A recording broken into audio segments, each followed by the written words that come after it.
New York. Apple analyst at Bloomberg, Mark Gurman, has said that Apple will release the iPhone 15 in the second week of September. Mark Gurman is a technology reporter at Bloomberg and is known for his authoritative coverage of Apple products. In its latest Power On newsletter, Gurman revealed that the iPhone 15 will be unveiled on Tuesday, September 12 or Wednesday, September 13 this year, according to media reports.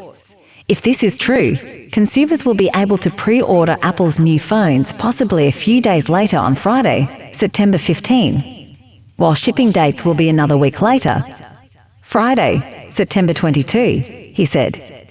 It should be noted that Gurman's revelation comes days after a report by tech news website 9to5Mac said that Apple has asked employees to take the day off specifically on Wednesday, September 13. Avoid. An important announcement is expected.